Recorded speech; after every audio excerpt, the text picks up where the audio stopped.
What's up, everybody? Freak Show here. Hope everybody's having a good day. I just wanted to touch on a few things today about mainly the topic of goals.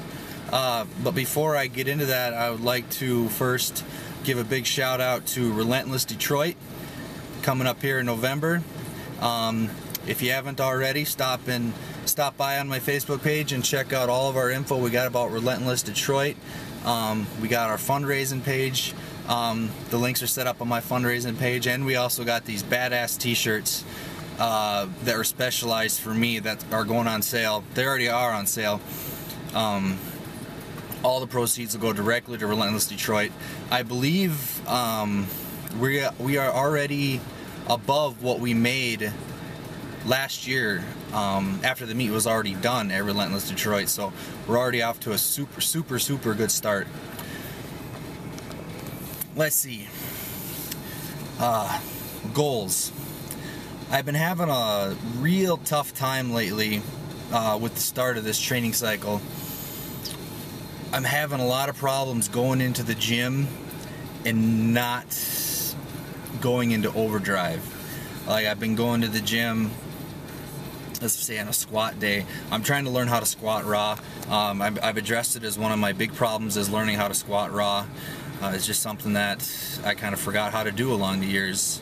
The strength isn't there and it just feels awkward. So I've been trying to teach myself. I've been having others help me, get back to squatting some decent numbers raw and just building a solid foundation. But going into the gym, doing 4 sets of 5 with 405, 8 weeks out from a major meet, that to me just doesn't seem like it's getting much done for me. I think to myself, okay, I'm 8 weeks out, I'm 10 weeks out. Shouldn't I be in my gear right now? Shouldn't I be lifting just heavy weight? Shouldn't I be pushing it to the max? And this is a vicious cycle that I would get into. I would always start out with the best intentions. I would want to build a solid foundation and build a good structure to my foundation. But when that 8 week, 6 week time frame comes around, I'm like, these lower weights and these reps really aren't doing it for me. I'm scared. How am I gonna squat over 1,000 pounds in 8 weeks if I'm squatting raw and I'm only doing 405, 4 sets of 5? So I would just skip it all, throw the gear on, and I would just work in gear. I would get strong in gear. I'm very strong in gear. But year after year, day after day, week after week, month after month of constantly just in that vicious cycle, I keep pouring this foundation. I keep pouring this solid foundation, but before I give it a chance to dry, before the cement gets a chance to dry, I start throwing the pillars down, I start throwing the framework down. And sometimes it works, sometimes it doesn't. Sometimes in meets, the foundation will just crack a little, I'll have a good meet. Other meets, the foundation isn't set yet, it'll just crumple, the whole frame will fall over. And that's just like a vicious cycle that I've been getting into. I've been laying a really solid foundation, but not adding the little things here and there that give you just a solid structure as a whole. You look at guys like Eric Lillibridge, you think, man, that guy's just doing ungodly things for, a 23-year-old. He just must have amazing genetics. What a lot of people fail to realize is, Ernie Sr. has been pounding form, pounding work ethic, just driving all that stuff home since Eric was, a kid. We're just now seeing, he just seeing the benefits of everything that, Eric's been working towards for the last 10 years. It's really easy to see somebody with that great of accomplishment and just assume that, oh, they're just gifted, they've got great genetics, they didn't have to work that hard. But I really wish that at a younger age, instead of seeing, okay, I want to squat 1,000 pounds. What can I do that's going to get me to 1,000 pounds in 3 months? Instead, I should have been, okay, what am I going to do that's going to get me to 1,000 pounds at some point? Whether it's, 3 months from now or if it's 3 years from now, don't be scared to, put in the work. And I'm not scared to put in the work. I'm scared that I'm not working enough. So just going into the gym, doing 4 sets of 5 at 50%, 60%, 70%, that doesn't transfer in my mind as this is what's going to get me to my goal. I really need to start realizing that my goals will happen. They don't have to happen this year,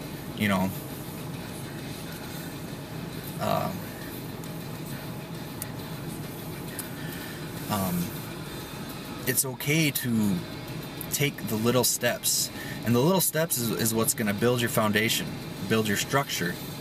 I've been struggling with that really bad the past couple weeks, and just bench alone. I've been going in with a plan of doing 4 sets of 5 with a specific weight, which is really light. And after the following week, I just wouldn't follow the plan. I'd go right back to putting on some heavy weights, throwing on some gimmicks, and just trying to get back up to the level of being in a meet and my end goals. That's not very productive if you just kind of sit back and look at it. It actually doesn't make any sense. So that's one of the things that I'm trying to work on. It's a lot easier to teach somebody that than it is to do it yourself. So just take your goals, put them in perspective. Realize that they will happen. Whether it doesn't have to be this year, it doesn't have to be next year. As long as you are committed to it, it's okay to take those baby steps, put in a solid foundation, so when you get to that grand accomplishment, the base doesn't fall out from underneath you because you haven't built a sturdy enough base for it. And that's just something that I've been working on, and people who have been kind enough to help me, Paul Carter, have really been helping me realize that. So that's all I got to say about that. I guess I would like to say one little thing about Hoffgate and CAPO. I guess all I have to say about those two things are, I'm not denying that Hoff's squat was high,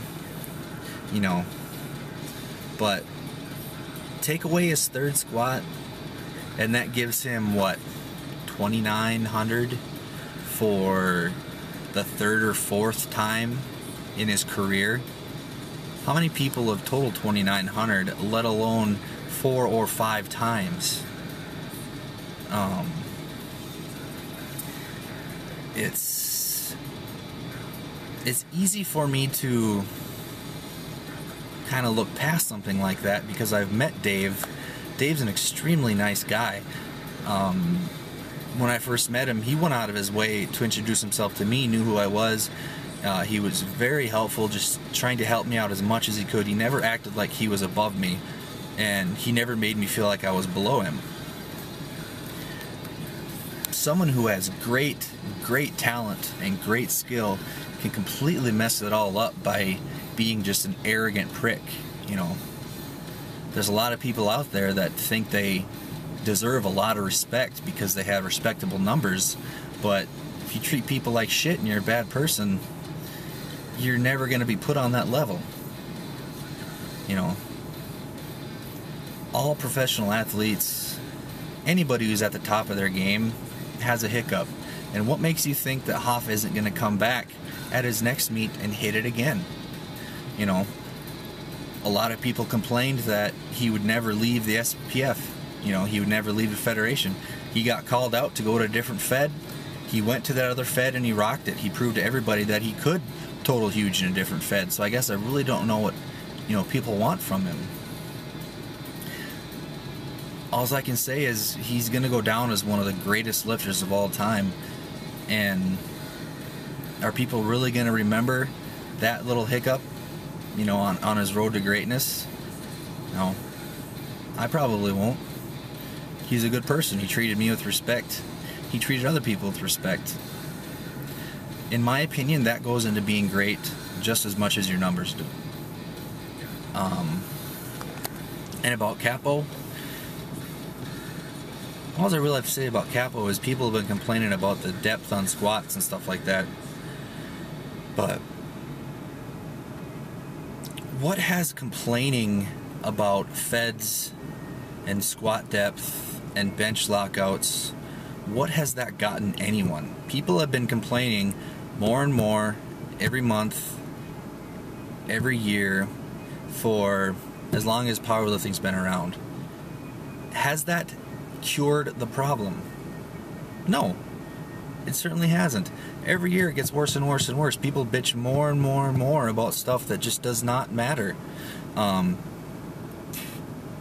think you'd see a pattern there. If you think that people don't squat high enough in a fed, go to that fed and bury a squat. If you don't think people hold their benches long enough in a fed, go to that fed, nail a bench and lock it out. Hold it. You know, to steal this from a Facebook quote, become the change you want to be.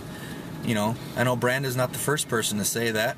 I'm sure 30 other people in the last 1,000 years have said that, but be the change that you want to be. Sitting around and bitching about change is not going to get change done. So if you think people's totals are crap, you think their squats are high, go out there and actively try and make a change. Keyboard warriors haven't done anything in this sport. If anything, they've made it more of a hassle for people. That's really all I got, you know, today. I just hope everybody has a good rest of the week, and you know, check out our Relentless pages, check out my Facebook page, check out EliteFTS.com, check out AnimalPack.com, and just have a great week.